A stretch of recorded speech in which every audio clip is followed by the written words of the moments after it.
perdamaian itu sesuai dengan hukum. Tidak ada satu perdamaian pun yang dibuat di dalam rangkaian ini yang melanggar hukum.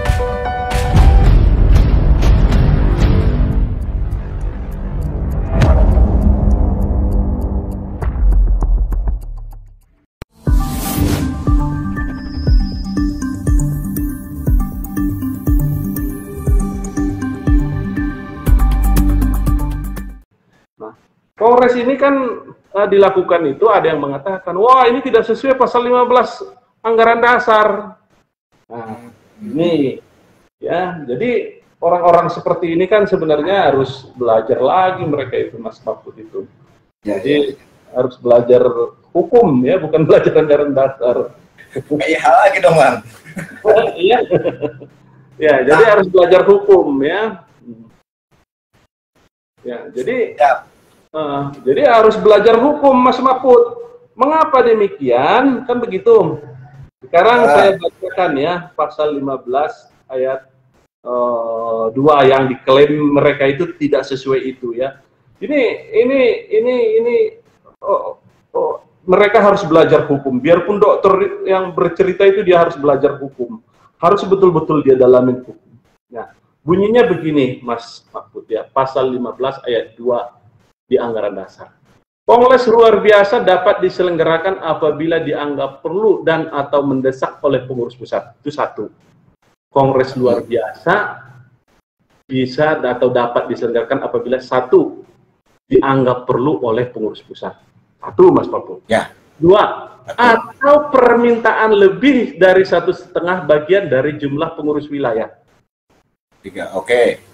Itulah menurut dasar untuk melaksanakan KLB. Itu menurut anggaran dasar, Mas Mahfud. Ya. Nah, sekarang pertanyaan saya, dua-duanya itu niat untuk melaksanakan KLB itu dari siapa, Mas Mahfud? Harus dari pengurus pusat maupun pengurus wilayah. Jadi kalau niat mereka, niat pengurus pusat seperti saya saat ini dipercaya oleh KLB Ketua Umum. Kalau saya ingin membuat KLB, maka caranya seperti itu, Mas Mahfud. Atau misalnya teman-teman Ketua Pengwil nih, ya, Ketua Pengwil mau mengadakan KLB mereka, ya, karena mereka tidak puas misalnya terhadap pengurus pusat. Caranya mereka harus 50% plus 1. Kalau mereka. Nah sekarang KLB yang di Lombok itu apakah keinginan dari pengurus pusat? Apakah keinginan dari pengurus wilayah? Kan Mas Mahfud, itu perintah pengadilan. Ya, putusan. Lah iya. Loh, apa urusannya dengan pasal 15? Nggak ada urusannya, Mas Mahfud. Oke. Ya. Jadi disitulah logika hukum itu ada. Disitulah seseorang itu bisa dinilai berkualitas tidak, cara berpikirnya membaca hukum atau tidak. Ya, paham. Kalau pengurus pusat mau KLB, caranya di 15 ayat 1. Kalau pengurus wilayah mau ingin mengalahkan KLB, adanya di pasal 15 ayat 2. Kalau pengadilan mau memerintahkan KLB, apa menurut itu lagi, balik lagi ke situ? Kan enggak dong. Misalnya kalau argumentasinya begitu, Mas Mahfud, ya. Kalau argumentasinya harus tetap melalui itu, perintah pengadilan harus KLB. Terus pengurus pusat, ngapain KLB? Saya emang nggak pengen KLB katanya. Batal dong perintah pengadilan itu. Ya, benar. Ya nggak bisa lah, orang udah kok udah diperkuat oleh PT kami. Lah iya. Nah itu, jadi cara berpikir itu, cara kita itu memberikan pemahaman hukum yang benar kepada anggota itu ya jangan begitu. Makanya saya selalu bilang, teman-teman PPAT itu harus betul-betul melihat, jangan asal ada orang tuh yang gagah-gagah bikin pendapat hukum sudah dianggap benar. Contohlah itu Bang Peter, itu betul-betul tuh ya, Bang Alwe tuh ya, itu mereka itu udah jaminan mutu itu, Mas Mahfud. Jaminan mutu. Ya. Nah itu ya. Nah sekarang kita kembali kepada tadi ya, bahwa nah sekarang KLB udah diperintahkan pengadilan. Nah cara KLB itu harus dibaca Mas Paput cara menyelenggarakannya itu di pasal 15 ayat terakhir. Ya. Jadi disebutkan di situ Mas Paput di pasal 15 ayat terakhir itu pasal ayat 5, kecuali ditentukan lain dalam anggaran dasar ini. Ketentuan dalam kongres berlaku mutatis mutandis untuk kongres luar biasa. Jadi cara pemanggilan, cara mengadakannya, nah, itu memang harus sesuai dengan anggaran dasar. Nah, apakah kok KLB itu sudah dilakukan? Sudah Mas Paput. Misalnya dilakukan pemanggilan kepada anggota, ya dapat dilakukan ya 1 bulan sebelumnya melalui 2 surat kabar nasional, surat kabar Sindo, ya mereka kan umumkan itu di Sindo itu. Sindo itu kan koran nasional, ya bukan koran lokal itu.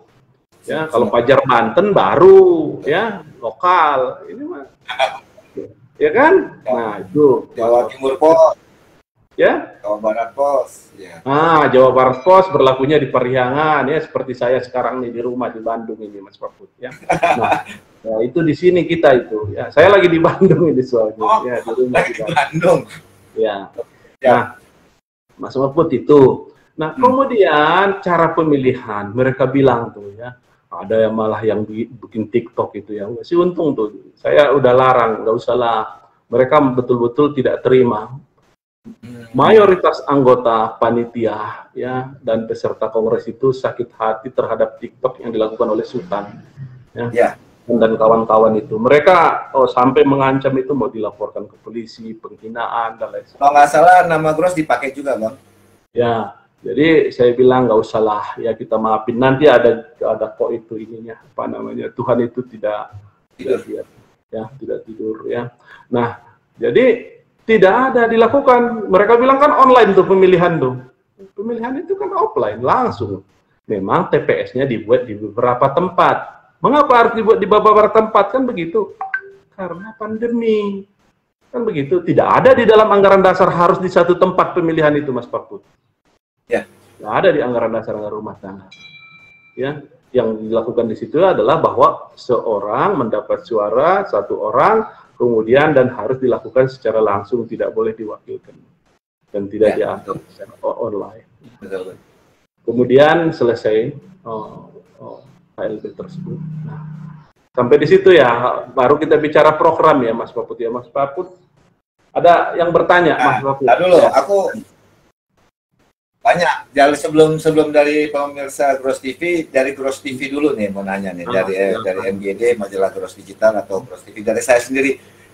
Tanggapan Abang nih, tadi kan sudah dijelaskan memang itu dibagi beberapa TPS. Namun kan itu jujur aja tidak secara transparan anggota mengetahui sebelumnya, tapi secara mendadak terkesan kucing-kucing. Tanggapan Abang gimana, Bang? Nggak ada anggapan bahwa KLB itu dilakukan secara kucing-kucingan. Kucing-kucingan gimana, Mas Mahfud? Mas Mahfud mah nggak ada yang kucing-kucingan. Transparan itu akan dilakukan TPS-nya di tiap hotel. Itu peserta semua tahu itu.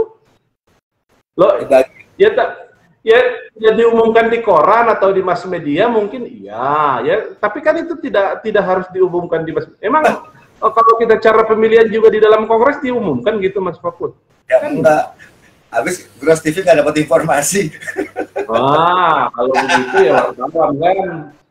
Dapat sih.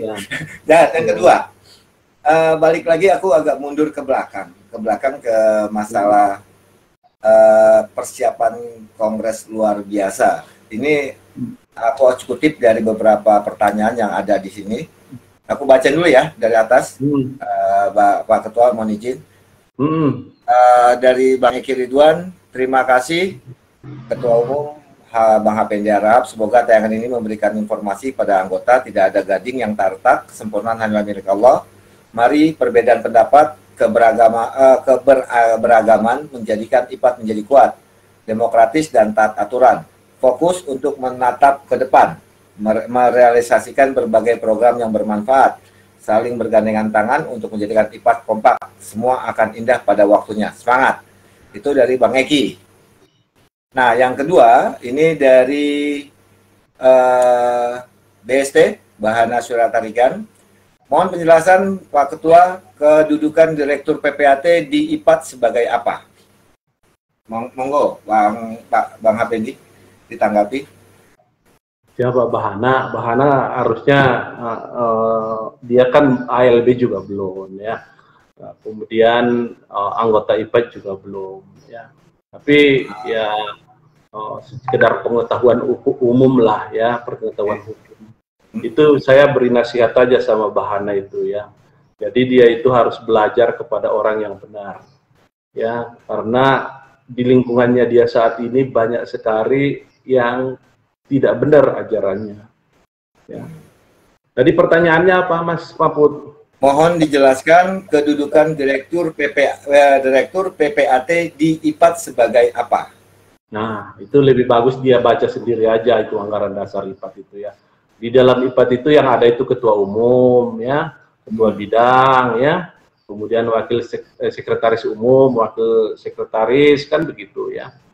Jadi pertanyaannya ya wajar lah pertanyaan yang ngawur begitu ya, pertanyaan yang salah ya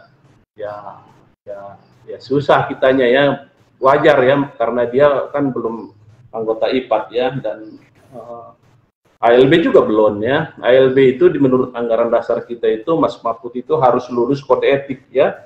Jadi menjadi ALB itu harus lulus kode etik dan harus lulus apa namanya? Apa sih namanya sih? Kualitas. Bukan, Diklatsar ya. Jadi iya, jadi di anggaran dasar kita di pasal, sebentar saya buka pasalnya ya Mas Mahfud ya.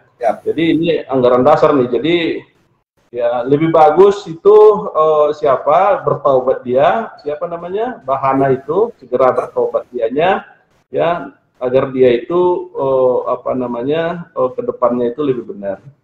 Nah itu di pasal 3 anggota luar biasa. Jadi disebutkan di situ ya, yang dapat menjadi anggota luar biasa itu syaratnya itu 2 kali pendidikan latihan dasar yang diselenggarakan oleh PPIPAT. Ya. Kemudian dan lulus ujian kode etik. Jadi itu syarat untuk melamar menjadi ALB di PPIPAT, di IPAT. Di pasal 3 rumah tangga, Mas Mahfud. Kalau Bahana itu kan masih jauh itu, ya.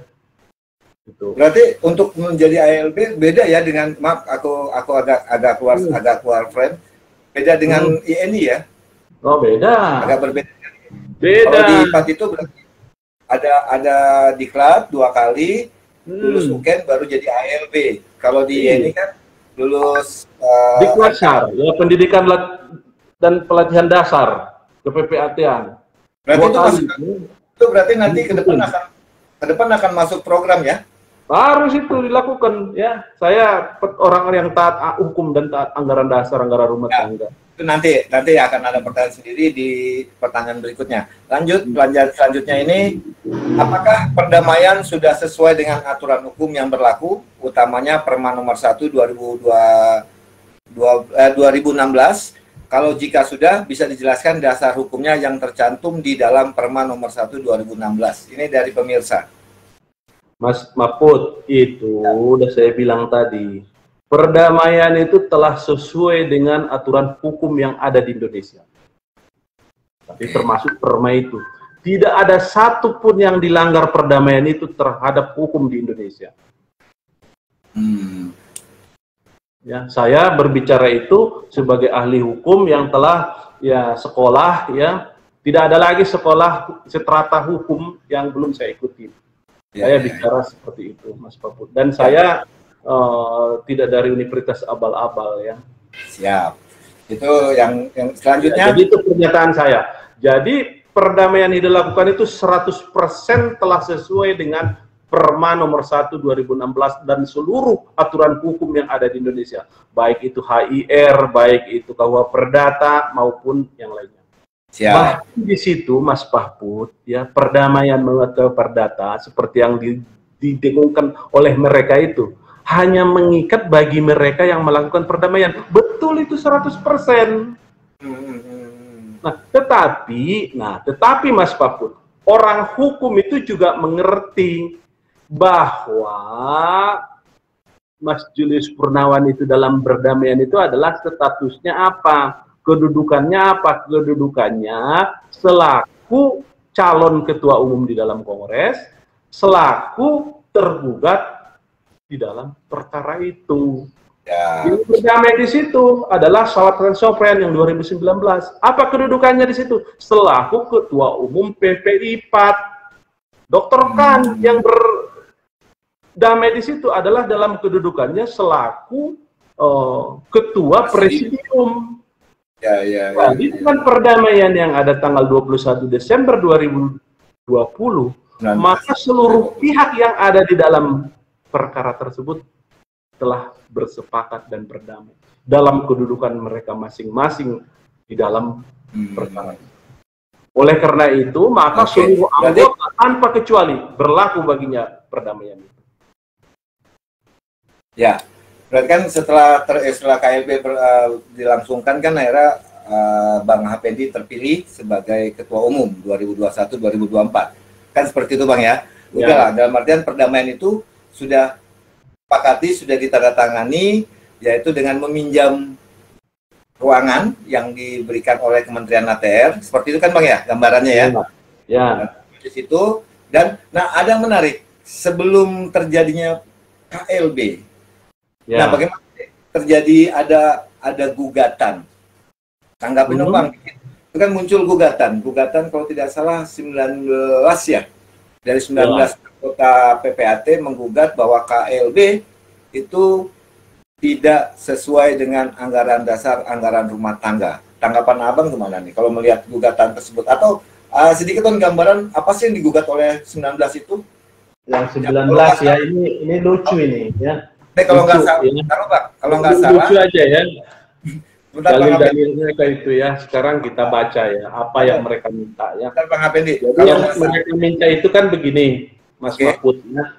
Mereka itu mengajukan gugatan itu pada tanggal di sini itu tanggal berapa sebentar. Tapi artinya singkatnya itu tanggal 23.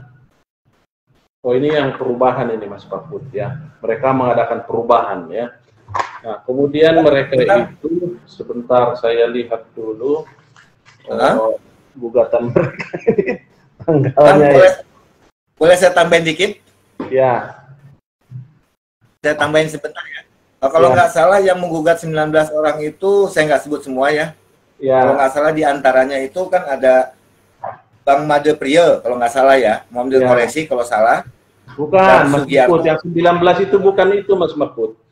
Jadi mereka itu mengajukan jadi mereka itu mengajukan gugatan itu pada sebelum KLB dilakukan ya. Nah, ya betul. Mereka meminta nih Mas Mahfud ya, ini lucu ini. Menyatakan pelaksanaan Kongres luar biasa IPPAT tahun 2001 berikut seluasinya batal demi hukum.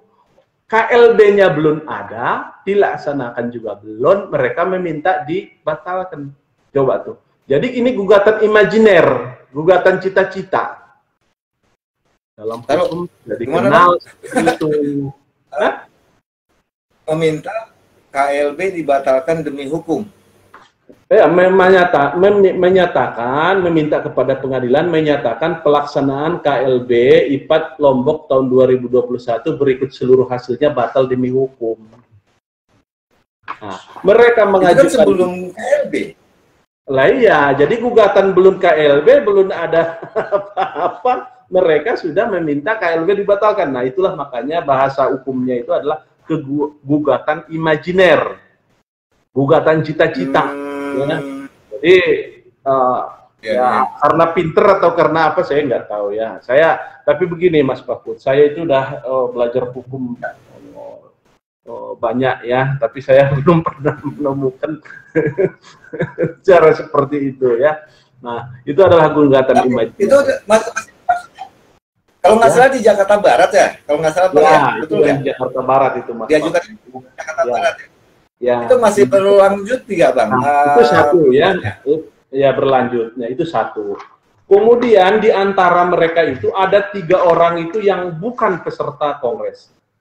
Satu ya, bukan peserta kongres ya. Ya. bukan peserta Kongres Makassar, bahkan mungkin belum anggota IPAT. Yang pertama itu Ar-Rijal Taufani Hidayat. Itu bukan peserta Kongres. Kami udah cek itu Mas Pakut itu ya. Kemudian Puji Anggoro Kurniawan. Ya, kemudian Rozi Wirianto. Orang 3 ini, satu lagi Yudis Tira Cahyono. Jadi 4 orang. 4 orang ini Mas Mahfud, yaitu tadi itu Ar-Rijal Taufani Hidayah, Pujo Anggoro Kurniawan, Rozi Wirianto, Yudis Tira Cahyono. Kami akan panggil itu ke pengurus pusat, ya. Dia itu maksudnya apa? Dia bukan peserta Kongres di Makassar.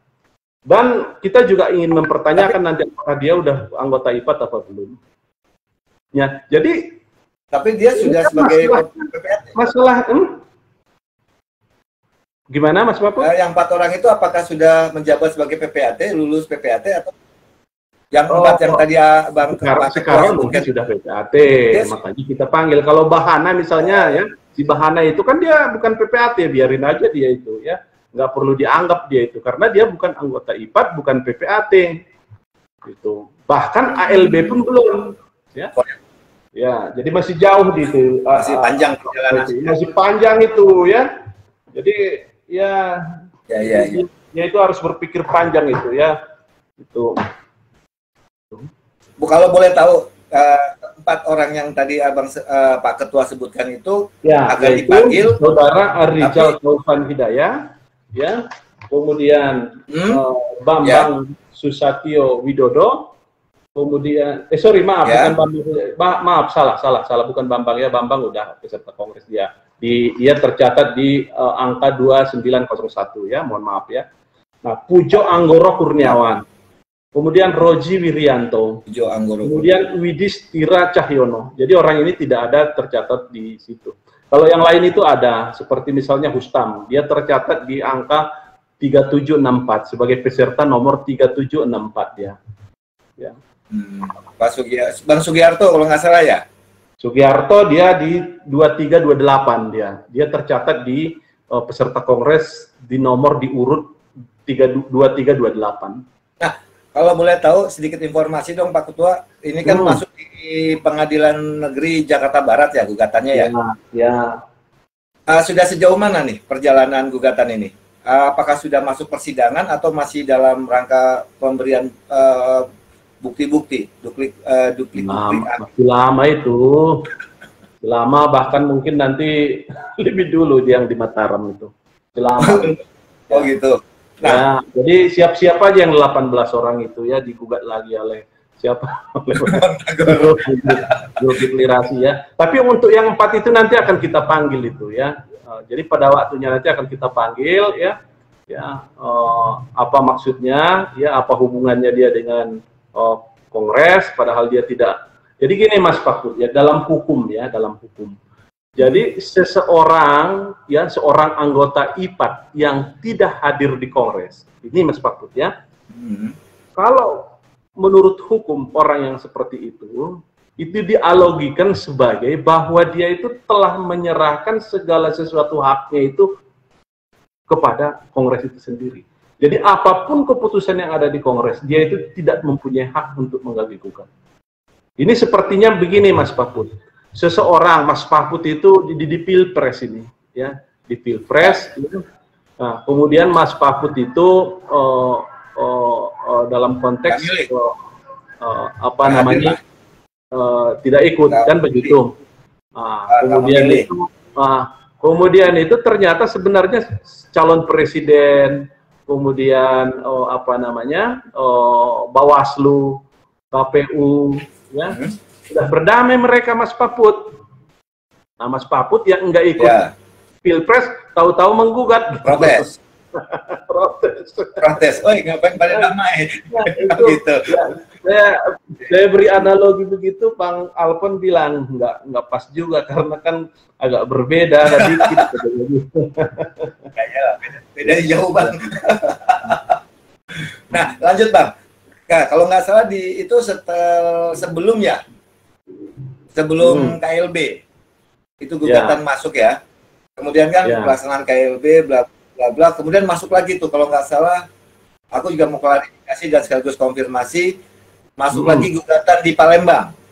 Ini kan sampai saat ini kan anggota juga belum dapat perkembangannya seperti apa, siapa yang menggugat, apa sih yang jadi gini Mas Mahfud ya. Jadi kalau kita baca, kalau yang di Jakarta Barat dan di Mataram Mas Mahfud ya, itu tujuan menggugat itu secara hukum itu tidak jelas. Mereka itu apa sih tujuannya? Jadi gini, seseorang itu mengajukan gugatan pengadilan kan ada tujuan Mas Mahfud. Ya, betul. Ya, karena haknya dilanggar agar saya misalnya seperti yang di Palembang.